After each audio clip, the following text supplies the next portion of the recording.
சிவமங்கலம். இந்த குருநாதா, இந்த மனதை மாற்றுங்கள், வாழ்வை சரி செய்து விடலாம் கூறுகின்றீர்கள். அப்படியாகட்டும்.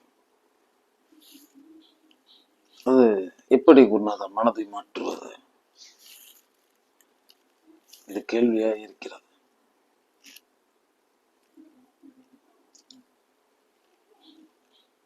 குமரா, நாம எதை கட்டுப்படுத்துறோம், எதை செலுத்துறோம், எதை ஆளுகின்றோம் அப்படிங்கும்போது நம்ம முதல்ல அதன் தன்மையை புரிந்து கொண்டா மட்டும்தான் அதை நம்ம செலுத்த முடியும். ஆமா, கடலை விட பெரிது மனம். அது நம்ம ஏதோ ஒரு மனம்னு நினைச்சிட்டு இருக்கோம். அது ஒரு உயிரின் மனம். அந்த உயிர் அது அடுத்து உயிர்ப்பிக்கிறது, மனத்தை உயிர்ப்பிக்கிறது.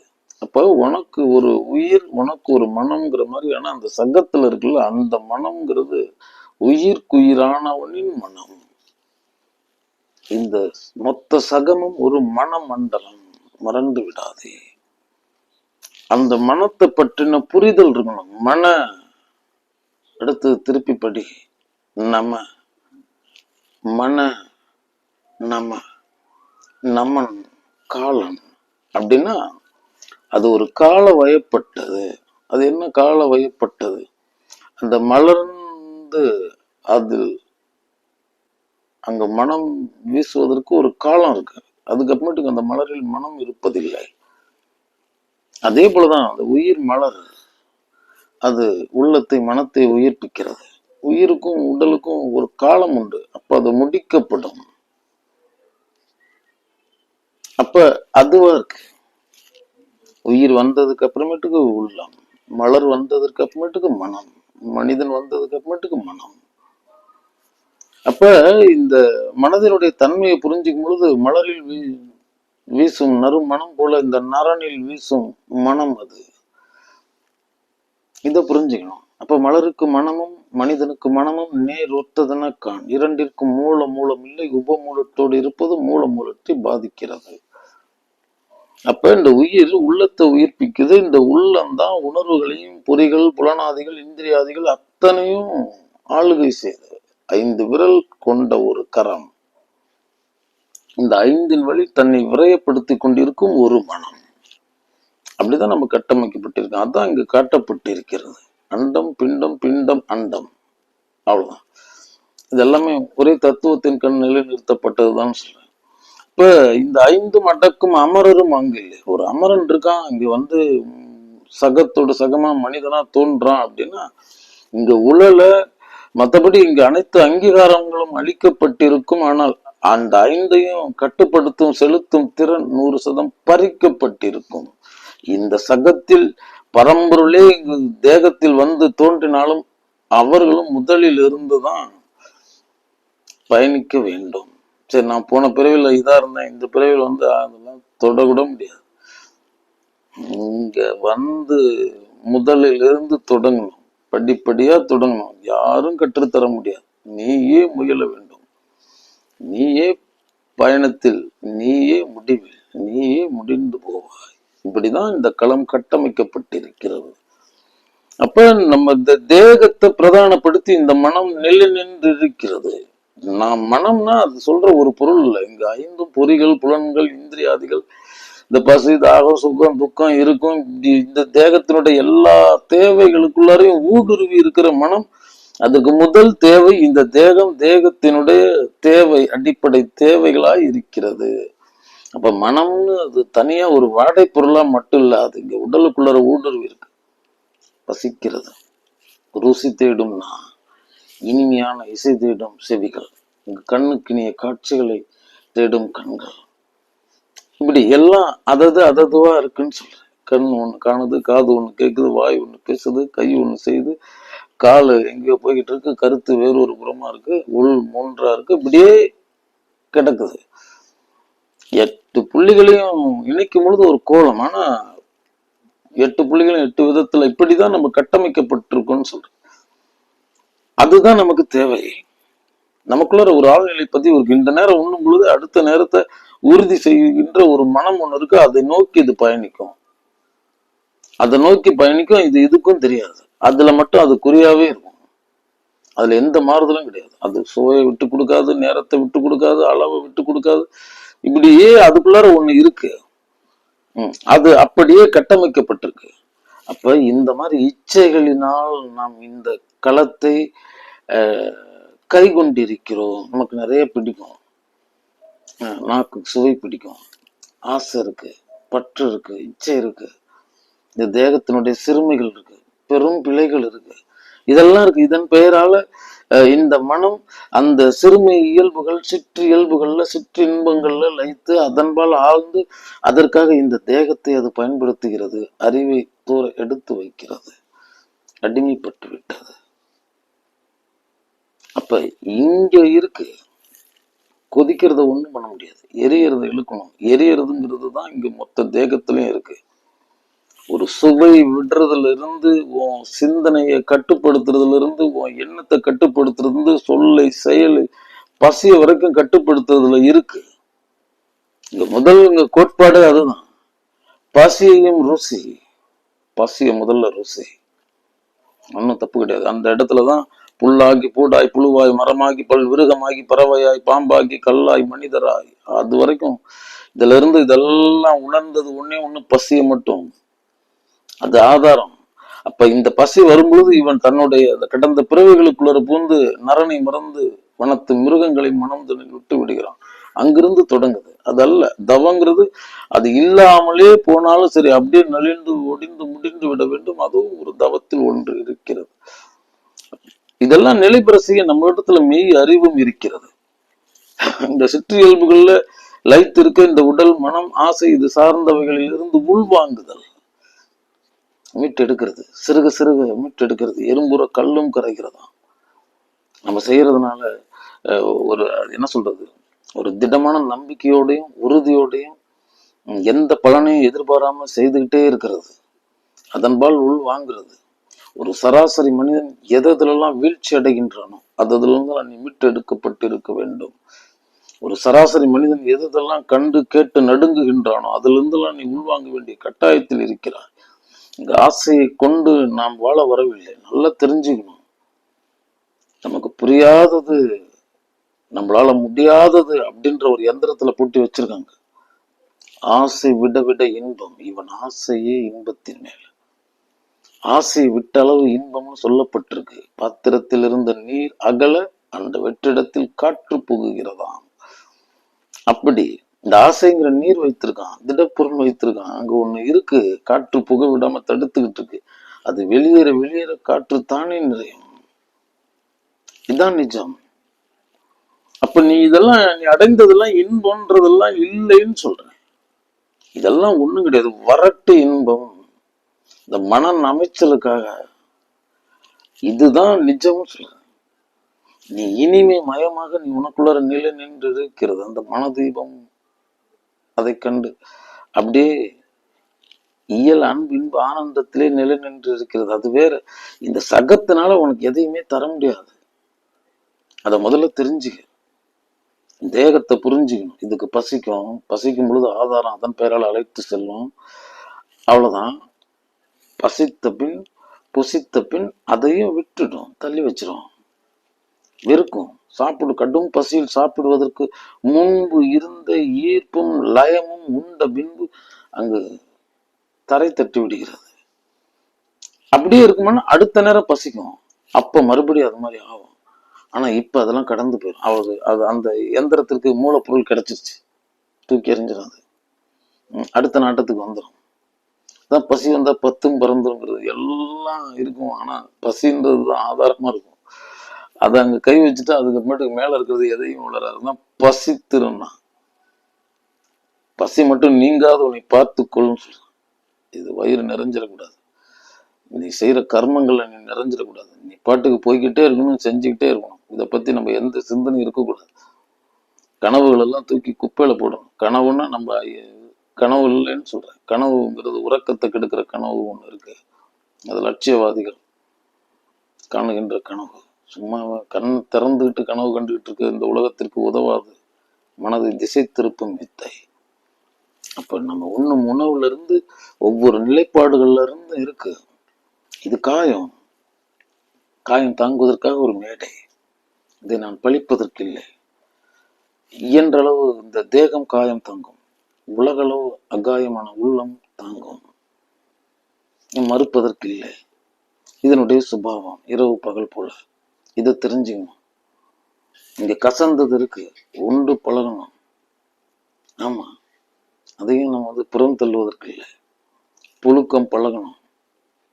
இந்த சகம் நமக்கு என்ன தரும்? அது வன் சொல் தரும். வேற என்ன செய்யும்? நலன் விரும்பிகள் 4 நல்ல வார்த்தைகள், 4 நல்ல எண்ணங்கள், 4 நல்ல வழிகாட்டுதல்கள் செய்வார்கள். இந்த சகம் வேற ஒரு போக்கில் போய்கிட்டு இருக்கு. இது யாரையும் பழிப்பதற்கு இல்லை. இது ஒரு அவசர உலகம். அதனால என் செல்வங்களுக்கு சொல்றது என்னன்னா, மனமா இல்லை, உனக்குள்ள ஊடுருவி இருக்கு. இச்சை, பற்று, ஆசை. ஆசை அளவு அவஸ்தை, பற்றளவு பதட்டம், இச்சை அளவு இம்சை, விதைப்பளவு விளைச்சல், இன்பத்தில் ஆழ்ந்தளவு துன்பம். இது களத்தின் நீதியாய் இருக்கிறது. அவ்வளவுதான். இந்த நான் எனும் தன்மை வதம் செய்ததுக்கு அப்புறமேட்டுக்கு மனத்தின் தன்மை புரிகிறதா? அணவும் கண்மம் எனும் முக்காலில் அமர்ந்திருக்கும் நான் எனும் மனம். அது ஒரு அகங்காரனார் பிரக்ஞை அவஸ்தை. நான் படுத்திருக்கேன். என்னோட பணியாள் எங்கள் எதிரில் அவர் எனக்கு முன்னாடி நின்றுட்டு தான் இருப்பார். நான் உறங்கிட்டு இருக்கேன் அப்படின்னு என் இருக்கையில் அமர்ந்திருக்கிறார். ஒரு பேச்சுக்கு சொல்றேன். உறங்கிட்டு இருந்தார். அப்ப அமர்ந்திருந்தார். அந்த இடம் அமைதியா இருந்தது. மீண்டும் அமர்ந்திருக்கிறார். இவர் எழுந்து விட்டார். காணும் பொழுது எரிமலையா தகிக்கிறார். ஏன்னா இப்ப இந்த நான்ற பிரக்ஞை அவஸ்தை வெளி வந்துருச்சு. அது தானும் அவஸ்தையில் இருக்கும், தன்னை சார்ந்திருக்கவும் அவஸ்தைப்படுத்தும். அப்படி இருக்கும் மனசு. மனம் ஒப்ப மாட்டேங்குதுங்க. ஏன்னா நீ அதை நம்பாதங்க. இரட்டை கண் ஒன்றுதான் பழக்காணும் தனிக்கான அண்ணலும் இவ்வண்ணம் ஆகின்றான். ஒரு காட்சிக்கு என்னடா 2 கண்கள்? இடபாகம் வலபாகம், இடர்பாகம் வளர்பாகம். ஏன் வச்சான்? நன்றும் தீதும் ஒரு சேர காணுகிறது. நீங்க அற்றது உற்றது அறுத்த நட்ட நடுநீர் நோக்கிலாம் நோக்கதில் நிலை நின்றுக்கா. உனக்கு தலை வைக்கப்பட்டிருக்கிறது. உனக்கு ஒரு தலைமை பண்பு வைக்கப்பட்டிருக்கிறது. நன்மன் தந்த மன்னன் நீ உணர்ந்தால் நீ மன்னன், உணராது போனால் நீ மண்ணுக்கு இரையாகுவாய். அவ்வளவுதான்.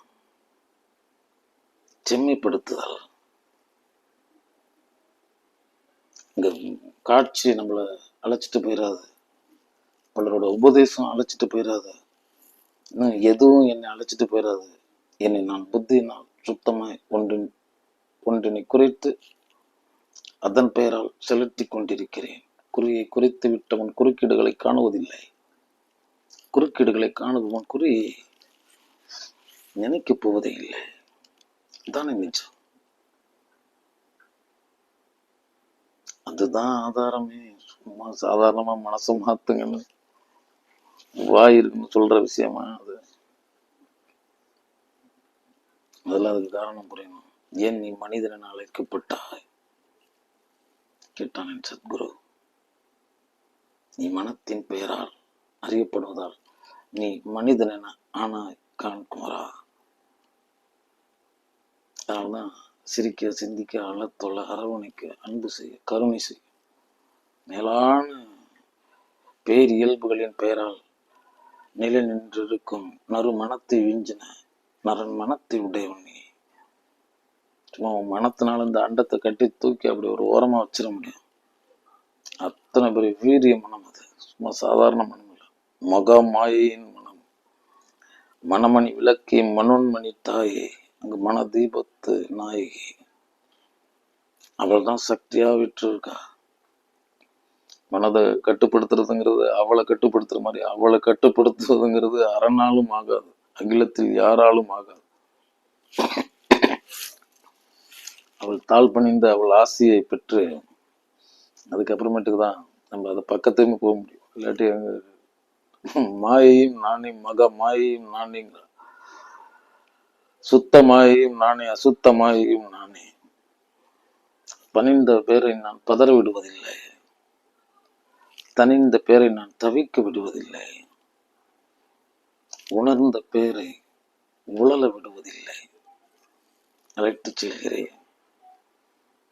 சமர்ப்பணம் சரணாகதியின் பெயரால் மட்டும்தான் இந்த மனதை செலுத்தும் யுக்தியை அவள் அருளால் நாம் பெற முடியும். அதுக்கு சத்தியம் ரொம்ப முக்கியம், பொறுமை ரொம்ப முக்கியம், மனச்சமநிலையை பேணுறது ரொம்ப முக்கியம். அது ஒரு பெரிய வஸ்து. சும்மா எல்லா பயிலும் அதுக்குதான் போறாங்க. தொட கூட முடியலன்னு சொல்ற. மதையான கட்டுப்படுத்தின இவன் மனதை கண்டு மிரண்டு போனான். அது ஒரே பிளிரல்ல புதைந்து போனான் மனிதன்.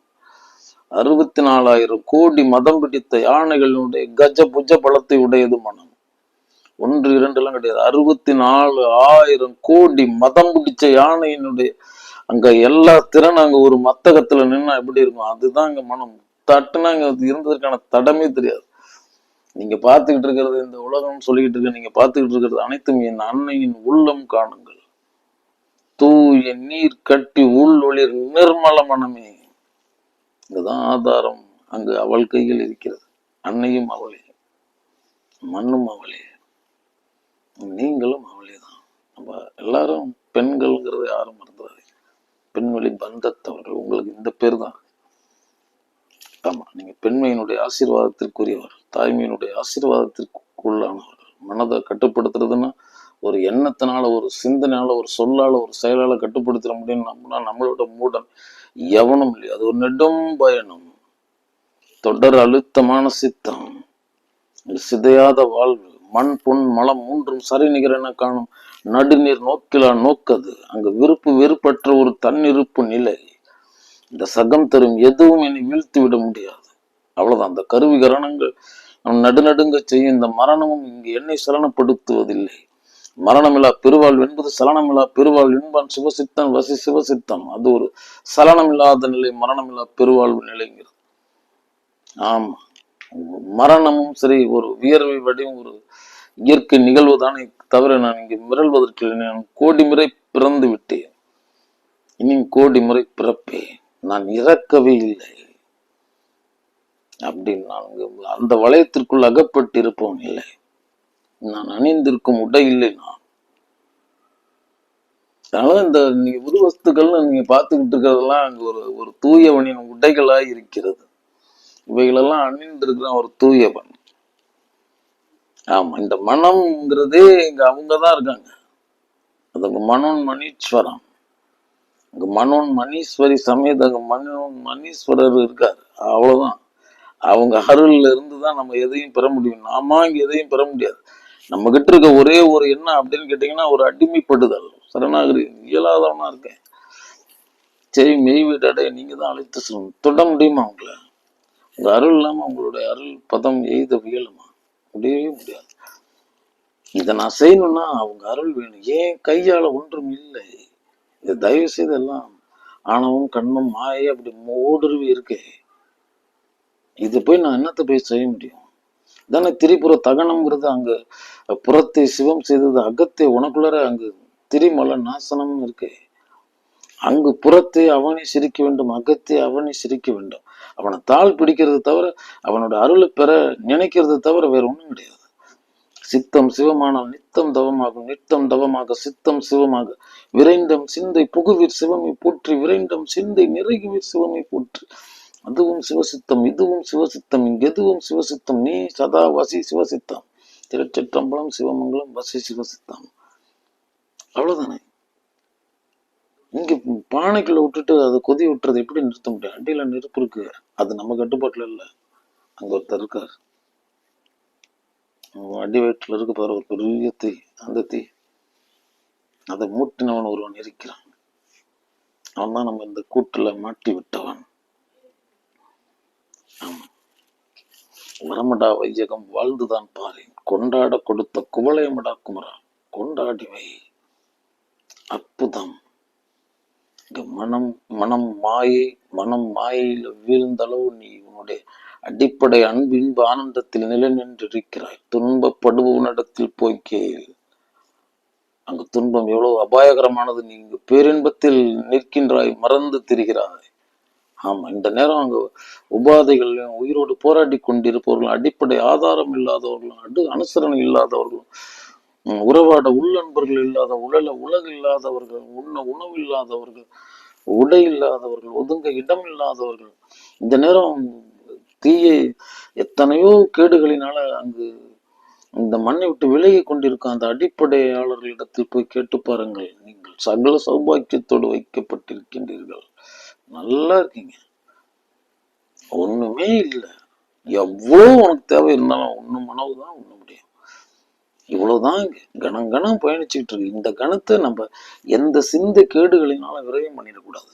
கடந்த கால காயம், எதிர்கால கனவு, கடக்கும் கணத்தை கெடுத்தக்கூடாது. அதுல நம்ம ஆழ்ந்த நிலை நின்று கொள்ள வேண்டும். ஆமா, மனம் வதம் செய்யப்பட வேண்டும். தவத்தினால் வதம் நிகழ்கிறது, மன வதம் நிகழ்கிறது.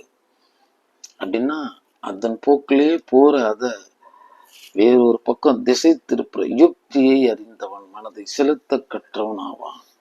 ஒரு இறை நாமம், ஒரு இறை சித்தம், ஏதோ ஒன்றின் பால் அதன் பால நிலை நிறுத்துறதுங்கிறதுலாம் கண்ட ஓட்டங்களை வெற்றுறது. எண்ணற்ற சித்தத்தை, எண்ணற்ற சிந்தை சிதைவுகளை ஒன்றில் நிலை நிறுத்துதல். முதல்ல ஒண்ணுல நெல்லுப்பா, அது பாட்டுக்கு 9,000 போய்கிட்டு இருக்கு. முதல்ல ஒண்ணுக்கு வாங்கங்கிறது தான் இறை சித்தம். அதனாலதான் அதுக்கு பேர் ஒன்று அப்படின்னு வச்சான். இவன் எண்ணிக்கைன்னு நினைச்சிட்டு இருக்கான். ஒன்று அது ஒன்று உண்டு, அது ஒன்றற்ற ஒன்றது. இங்கு இருக்கும் ஒவ்வொன்றையும் செய்தது, இங்கு இருக்கும் ஒவ்வொன்றையும் தாங்கி இருப்பது, இங்கு இருக்கும் ஒவ்வொன்றிலும் இல்லாத அந்த ஒன்றற்ற ஒன்றது. ஒன்று நீ ஒன்றற்ற ஒன்றான நிலை எய்த வேண்டும். இந்த ஒற்றியூர் ஓர் என் திரு அடி நீல நிழல் சேர வேண்டும். இவ்வளவுதான், ஒன்று மற்ற போதல். அது என்னமோ தெரியவில்லை, அந்த மலர் மலர்ந்தது. அங்க ஓரிரு நாளில் நறுமணத்தோடு விளங்கினது. 2 நாளில் இல்லை அந்த மனம், காணாமல் போனது. இந்த மனமும் அப்படிதான். அது உன்னை ஆளுகை செய்துட்டு காணாமல் போக செய்திடாத. நீ வாழும் பொழுதே, உன் நாக்கு ருசிய ரசிக்கும் பொழுதே, உன் கண்ணு காட்சியை ரசிக்கும் பொழுதே, உன்னுடைய செவி சகத்து இசைகளை ரசிக்கும் பொழுதே, உன்னுடைய தேகம் இந்த சகத்தோடு இசைந்து இருக்கும் பொழுதே அதை நீ உன்னுடைய நேரடி வத நிலைக்கு அழைத்து செல். அவ்வளவுதான். சித்தத்தை செலுத்த கற்றவன் மனத்தை வயப்படுத்த கற்றவன் ஆகிறான். காண்குமரா. சிவமங்கலம்.